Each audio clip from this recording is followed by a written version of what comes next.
अस्सलाम वालेकुम स्टूडेंट्स, कैसे हैं आप? सब खैरियत से हैं? आज हम एक बहुत ही इंपॉर्टेंट चैप्टर स्टार्ट करने जा रहे हैं फर्स्ट ईयर बायोलॉजी से, जिसका नाम है सेल स्ट्रक्चर एंड फंक्शन। बहुत ही इंपॉर्टेंट टॉपिक है एमडीकेड एंड नम्स पॉइंट ऑफ व्यू से। इस चैप्टर के अंदर हम डिस्कस करेंगे कि कौन कौन से ऐसे मेन टॉपिक्स हैं जो कि एमडीकेड और नम्स के सिलेबस के अकॉर्डिंग हैं, और उसके साथ साथ हम ये भी डिस्कस करेंगे कि यहाँ से पास पेपर में इस चैप्टर से कौन से क्वेश्चंस बन चुके हैं। ठीक है, टॉपिक को स्टार्ट करते हैं। जो आज हमारा मेन टॉपिक होगा जो हम डिस्कस करेंगे वो होगा जस्ट सेल्स के इंट्रोडक्शन पे, और दूसरा जो है हमारा होगा वो प्रोकारियोट eukaryotic cell, and number third पे आएगा और वो होगा जो है वो एनिमल सेल्स और प्लांट सेल। ठीक है, इंट्रोडक्शन को डिस्कस करते हैं। सेल के बारे में अब याद रखें, जो सेल की माना है ना, सेल लफ्ज की, उसकी माना है एम्प्टी स्पेस। अब एम्प्टी स्पेस इसका नाम क्यों रखा गया? किसको? सेल को डिस्कवर करने वाला एक साइंटिस्ट था जिसका नाम था रॉबर्ट हुक। साइंटिस्ट का नाम था रॉबर्ट हुक। उसने जो है 1665 में सेल को डिस्कवर किया था। अब ये डिस्कवर किया था, अगर मैं बात करूं, उसने क्वार्क में भी देखा था, दूसरी और सारी चीजें जो थी उसने उसमें देखा था। उसको जो है एनिमल्स और क्वार्क के ऊपर सरफेस पे उसको छोटे छोटे खाने नजर आए थे। फिर उन खानों को उसने नाम दिया था सेल का, कि भाई ये एम्प्टी स्पेस होते हैं। उसके बाद सेल की डिस्कवरी हुई है। फिर जो है वक्त गुजरने के बाद दूसरे साइंटिस्ट आए हैं और उन साइंटिस्टों ने ये डिफाइन किया है कि भाई सेल जो है वो नॉट एम्प्टी स्पेस। सेल सिर्फ जो है वो एम्प्टी स्पेस नहीं होता, सेल के अंदर बहुत सारी और भी चीजें होती हैं। स्कर्डन, शुआन, विर्च्यू, उसके अलावा रॉबर्ट ब्राउन, ऐसे साइंटिस्ट आए हैं, इन्होंने डिस्कवरीज की हैं सेल्स की। तो सेल्स की आगे जो है 18 सेंचुरी में बहुत ज्यादा डिस्कवरीज हुई हैं, लेकिन फर्स्ट डिस्कवरी हुई है सेल की, जो इब्तदा हुई है सेल की, वो हुई है 1665 में। ठीक है, 1665 में हुई है, और किसने की है? रॉबर्ट हुक ने की है। अब उसके बाद हम थोड़ा बहुत डिस्कस करते हैं सेल्स का क्या रोल होता है हमारी बॉडी में। सबसे पहले याद रखें, जब रॉबर्ट हुक ने सेल को डिस्कवर किया तो उस दौरान सेल्स की इतनी डिस्कवरी नहीं हुई थी। जस्ट ये उसने बताया था कि जो सेल्स होते हैं वो जो है एम्प्टी स्पेस होते हैं, उसकी माना है एम्प्टी स्पेस। फिर 18 सेंचुरी में से स्कर्डन, शिवान एंड विर्च्यू जो साइंटिस्ट आए, उन्होंने बोला कि जो सेल होते हैं वो बेसिक यूनिट ऑफ लाइफ होते हैं। बेसिक यूनिट ऑफ लाइफ ये कहा उन्होंने। एक ये कहा उन्होंने कि भाई जितने भी ऑर्गेनिजम्स दुनिया में है वो किससे मिलके बने हुए हैं? सेल से मिलके बने हुए हैं। सेल्स एक मेन जो चीज है जो सब हर चीज को बनाती है। अगर मैं बात करूँ ह्यूमंस की, तो ह्यूमंस भी जो है वो सेल से मिलके बने हुए हैं। जब आप लेवल्स ऑफ ऑर्गेनाइजेशंस पढ़ते हैं तो वहां पर आप लोगों ने पढ़ा होगा कि जो सेल्स होते हैं फिर वो सेल्स मिलके टिश्यू बनाते हैं, टिश्यू मिलके फिर ऑर्गन बनाते हैं, ऑर्गन मिलके फिर ऑर्गन सिस्टम बनता है, फिर ऑर्गन सिस्टम्स आपस में मिलते हैं, फिर एक ऑर्गेनिज्म बनता है, जो कि खासतौर पर अगर बात करूँ तो ह्यूमंस और दूसरे भी बड़े ऑर्गेनिजम्स हैं। तो ये इब्तदा जो है लाइफ की वो है सेल से, कि सेल जो है बेसिक यूनिट ऑफ लाइफ है। तो अगर मैं सेल्स के बारे में बात करूं, और तो हमारी बॉडी में ऐसे बहुत ज्यादा सेल्स हैं। हमारे लिवर के सेल्स हैं, हमारे ब्रेन के सेल्स हैं, हर चीज में सेल्स हैं, लेकिन हैं बेसिक यूनिट्स। उन पूरे के पूरे ऑर्गन का जो काम है ना वो ये सेल्स ही करते हैं। अगर आप बात करें न्यूरॉन सेल्स की, आप ब्रेन की बात करें, ब्रेन काम करता है न्यूरॉन सेल्स पे। तो न्यूरॉन सेल्स है ना, न्यूरॉन सेल्स आपस में मिलकर नर्व्स बनाती हैं, फिर वो नर्व्स जिस्म से मैसेज लेके जाती हैं ब्रेन तक, फिर ब्रेन से मैसेज आता है जो है वो उस बॉडी तक। तो ये पूरा का पूरा निजाम सेल्स के ऊपर चलता है। तो हर एक पार्ट है ना उसके उसका अपना एक स्पेसिफिक जो है वो सेल होते हैं। तो ये है बेसिक सेल्स। और उसके बाद अगर बात करूं सेल्स की, तो और ये इन्होंने स्केलेटन एंड शिवान ने ये भी कहा था कि इन्होंने ये कहा था कि जो प्री एग्जिस्टेंट सेल होता है, उन्होंने ये कहा था कि पहले अगर कोई सेल है, कोई भी सेल है जो पहले है अवेलेबल, तो दूसरे सेल बनने वाले भी उससे ही बनते हैं, डिवाइड होते हैं, फिर वो डिवाइड होते हैं, फिर वो डिवाइड होते हैं, ये उन्होंने कहा था। ठीक है, अब हम डिस्कस करने जा रहे हैं सेल्स के टाइप्स को। सेल के जो मेन टाइप्स की अगर बात करूं मैं, तो वो दो होते हैं। एक होते हैं प्रोकैरियोटिक सेल और दूसरे होते हैं यूकैरियोटिक सेल। प्रोकैरियोटिक सेल किनको बोला जाता है? सबसे पहले आप वर्ड्स को समझें कि जो प्रोकैरियोटिक वर्ड है उसकी माना क्या है, उसके बाद जो यूकैरियोटिक वर्ड है उसकी माना क्या है। सबसे पहले मैं डिस्कस करता हूं प्रोकैरियोट्स को या प्रोकैरियोटिक सेल्स को। Prokaryotic cell. ठीक है, अब ये जो प्रोकैरियोटिक सेल का जो वर्ड है ना प्रोकैरियोटिक, ये दो वर्ड से मिलकर बना हुआ है, प्रो एंड कैरियोटिक। प्रो का मतलब होता है बिफोर, ठीक है, और अगर मैं बात करूं कैरियोटिक, जो वर्ड है ना कैरियोटिक, वो लिया गया है, एक दूसरा वर्ड होता है कैरियन, ठीक है, उससे लिया गया है कैरी ऑन, और कैरियन का मतलब होता है न्यूक्लियस।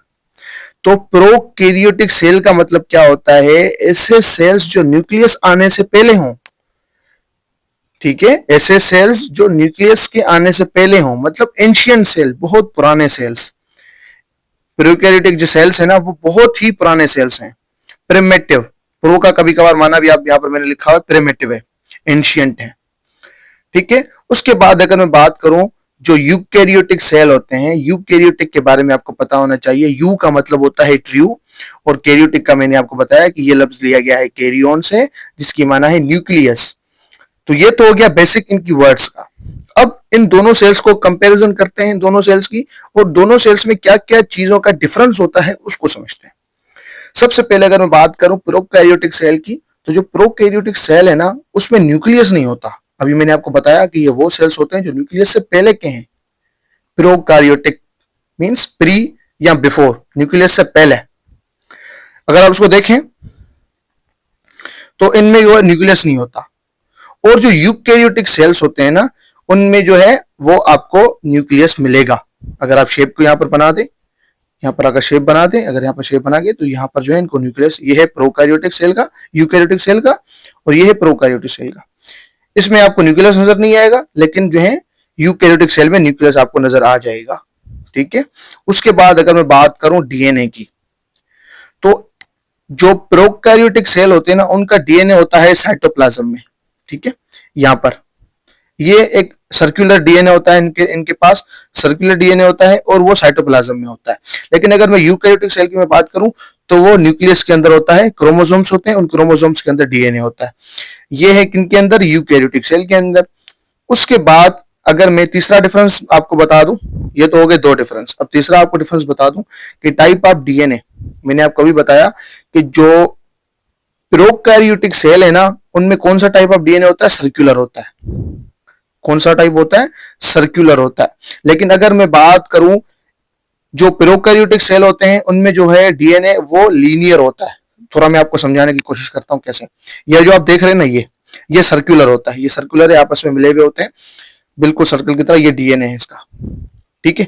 और जिस एरिया में, क्योंकि इनके पास न्यूक्लियस तो है नहीं, जिस एरिया में ये डीएनए पड़ा हुआ है इसका नाम होता है न्यूक्लियोइड। इसका एक नाम है न्यूक्लियोइड, ठीक है। अब मैं बात करता हूं इसके बरक्स जो है यूकैरियोटिक सेल की। तो यूकैरियोटिक सेल में लीनियर डीएनए कैसे होता है, सबसे पहले इसको समझें। ये है कोई भी सेल, सेल्स के अंदर क्या होते हैं, थ्रेड लाइक मटेरियल्स होते हैं जिनको बोला जाता है क्रोमोसोम। आप एक क्रोमोसोम्स को बड़ा कर लिखें, ये है क्रोमोसोम का शेप। फिर इसी क्रोमोसोम में क्या होता है, डबल हेलिक्स एक शेप होता है, ठीक है। एक डबल हेलिक्स आपको यूं शेप मिलेगा इसके दरमियान। ये जो डबल हेलिक्स शेप है ना आपको लीनियर नजर आ रहा है, एक स्टैंड दूसरी स्टैंड के ऊपर है, ये होता है डीएनए। और ये डीएनए जो है वो किसका डीएनए है, यूकैरियोटिक सेल का डीएनए है। लेकिन मैंने अभी आपको बताया प्रोकैरियोटिक जो डीएनए होता है वो सर्कुलर होता है, कुछ यूं होता है, यूं यूं आपस में मिला हुआ होता है ये। और जिस जगह पे ये डीएनए होता है प्रोकैरियोट के अंदर उसको बोला जाता है न्यूक्लियोइड। तो उम्मीद करता हूं ये जो डिफरेंस है आपको समझ में आया होगा, और ये बहुत ही इंपॉर्टेंट जो है वो डिफरेंस है। उसके बाद अगर मैं बात करूं कि प्रोकैरियोटिक सेल की बात करूंगा, तो उसमें जो ऑर्गेनेल्स होते हैं, सेल के पास अपने ऑर्गेनेल्स होते हैं, तो वो ऑर्गेनेल्स के ऊपर कोई भी लेयर नहीं होती है, कोई लेयर नहीं होती इनके दरमियान, मतलब इनके ऊपर कोई लेयर नहीं होती है। लेकिन अगर मैं बात करूं यूकैरियोटिक सेल्स की, तो उसमें जितने भी ऑर्गेनेल्स हैं उनमें जो है उनके ऊपर लेयर्स होती हैं, किसी में डबल होती है, किसी में सिंगल होती है, तो उनके ऊपर लेयर होती है। लेकिन प्रोकैरियोटिक ऑर्गेनेल्स में जो है, प्रोकैरियोटिक सेल्स के जो ऑर्गेनेल्स हैं उनमें कोई लेयर नहीं होती है, ठीक है। उसके बाद डिफरेंस है राइबोसोम। अब राइबोसोम जो है वो इनके दरमियान, इनके अंदर भी होते हैं, और राइबोसोम जो है वो इनके अंदर भी होते हैं यूकैरियोटिक सेल के अंदर। अब राइबोसोम का क्या काम होता है, protein factory of the cell. Cell में जितनी भी प्रोटीन बनती है वो राइबोसोम्स के जरिए बनती है, ठीक है, इसलिए इसको बोला जाता है protein factory of the cell, ribosome को, राइबोसोम, इनको राइबोसोम बोला जाता है। अब राइबोसोम जो है वो प्रोकैरियोटिक सेल के अंदर भी होता है, यूकैरियोटिक सेल भी अंदर होता है, लेकिन दोनों के बीच में डिफरेंस क्या है? दोनों के बीच में डिफरेंस है कि ये जो है ना 70S से बना हुआ होता है, राइबोसोम जो होता है प्रोकैरियोटिक सेल का वो 70S से बना हुआ होता है। अब एस क्या है? 70 तो समझ में आ रहा है, लेकिन एस क्या है? एस से स्विडबर्ग, ये डेंसिटी होती है एक। अब किन से मिलकर बनता है? याद रहे, जो राइबोसोम होता है ना, राइबोसोम के पास दो पार्ट्स होते हैं, एक लार्जर पार्ट होता है और एक स्मॉलर पार्ट होता है। ये है राइबोसोम का शेप, अगर थोड़ा बहुत आपको मैं बना के दिखाऊं, कुछ यूं शेप बनता है इसका, एक स्मॉलर पार्ट एक लार्जर पार्ट। जो इसका जो स्मॉलर पार्ट है वो 30S से मिलकर बनता है और जो इसका लार्जर पार्ट है वो 50S से मिलकर बनता है। ये आपस में मिलने के बाद ये बनाते हैं 70S। ठीक है। और दूसरी तरफ अगर मैं बात करूं यूकैरियोटिक सेल्स की, तो यूकैरियोटिक सेल्स के पास भी जो है राइबोसोम होता है इसी शेप से, इसी शेप से। लेकिन ये जो इसका जो स्मॉलर पार्ट है ना, ये बना हुआ होता है 40S, ये बना हुआ होता है किससे? 40S से। और ये जो लार्जर पार्ट इसका बना हुआ होता है ये 60S से। ये कलेक्टिवली मिलकर बनाते हैं वो है 80S। तो ये थोड़ा बहुत इनके डेंसिटी का डिफरेंस है, इनके शेप्स का डिफरेंस है, आपको ये बात याद रखनी है कि जो राइबोसोम जो प्रोकैरियोटिक सेल्स के अंदर होता है वो 70S होता है और जो यूकैरियोटिक सेल्स में होता है वो 80S होता है। और आपने ये भी याद रखना है कि जो स्मॉलर पार्ट और लार्जर पार्ट कितने के बराबर होते हैं। तो अगर मैं प्रोकैरियोटिक सेल्स की बात करूं तो उसका जो लार्जर पार्ट है वो 50S होता है और स्मॉलर पार्ट 30S, मिलकर ये 70 बनाते हैं अप्रोक्स। ये अप्रोक्स वैल्यू बनाते हैं। कलेक्टिवली तो अगर आप देखें तो 80 बनेगा, लेकिन ये जो है ना करीब करीब की जो यहाँ पर उसकी जो डेंसिटी बताई जाती है स्विडबर्ग में, और ये होता है 80।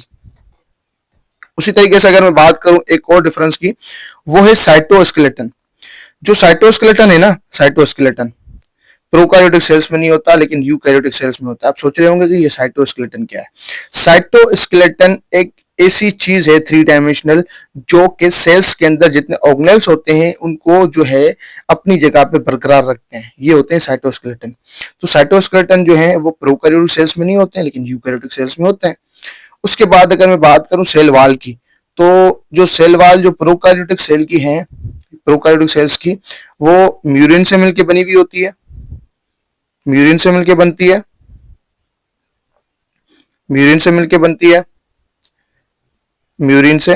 और दूसरा जो है पेप्टाइडोग्लाइकिन से बनती है, और सार्कुलस, कुछ ऐसे ऑर्गेनिजम्स होते हैं प्रोकैरियोटिक सेल्स के जिनकी जो सेल वाल है वो सार्कुलस से मिलकर बनती है। सेल वाल क्या होती है कि इनके सेल्स, प्रोकैरियोटिक सेल जितने भी हैं उनके आउटर मोस्ट एक लेयर होती है जिसको बोला जाता है सेल वाल, जो कि प्रोटेक्शन का काम करती है। ठीक है। उसी तरीके से अगर मैं बात करूं यूकैरियोटिक सेल्स की, तो यूकैरियोटिक सेल्स की जो सेल वाल होती है वो सेल्यूलोज एंड काइटिन से मिलकर बनती है, सेल्यूलोज एंड काइटिन से। ठीक है, इनसे मिलकर बनती है। उसके बाद एक और पार्ट होता है, डिफरेंस इनके दरमियान होता है, वो मीजोजोम्स का। कि मीजोजोम क्या होता है? मीजोजोम बोलते हैं इन्वेजिनेशन ऑफ सेल मेम्ब्रेन। अगर आप देखें, जब भी आप प्रोकैरियोटिक सेल्स को देखेंगे तो प्रोकैरियोटिक सेल्स आपको यूं नजर आएगा, बाहर सेल वाल होगी उसकी, उसके अंदर जो है वो होगी सेल मेम्ब्रेन, और फिर आपको जो है यहाँ पर ये दिखने के बाद आपको यहाँ पर डीएनए नजर आएगा। तो क्या होता है, ये जो प्रोकैरियोटिक सेल्स होते हैं ना, ये अपनी सेल मेम्ब्रेन को इन्वेजिनेट करते हैं अंदर की तरफ, तो इसी इन्वेजिनेशन को बोला जाता है मीजोजोम। तो ये प्रोसेस सिर्फ एंड सिर्फ जो है वो प्रोकैरियोटिक सेल्स कर सकते हैं, यूकैरियोटिक सेल्स नहीं कर पाते हैं। ठीक है।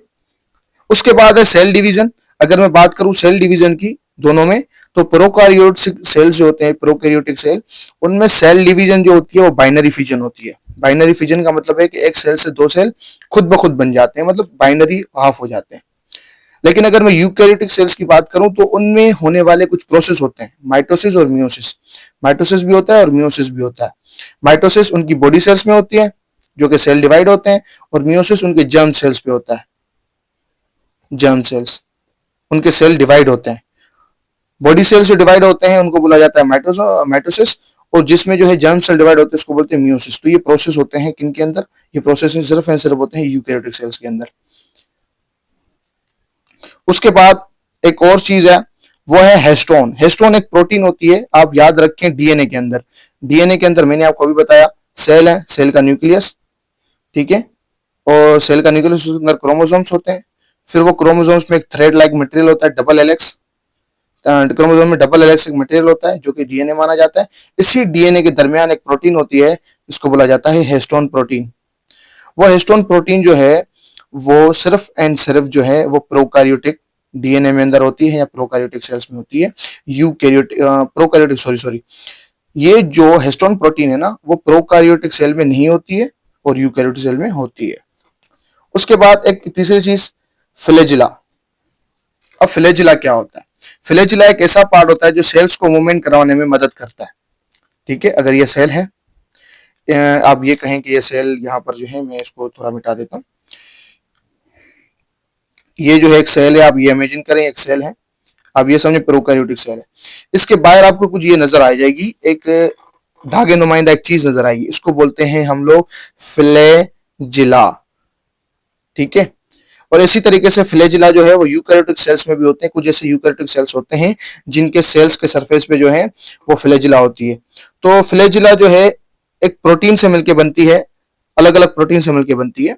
जो प्रोकार्योटिक फ्लैजिला है ना वो मिलकर बनती है फ्लैजिलिन प्रोटीन से, फ्लैजिलिन प्रोटीन से।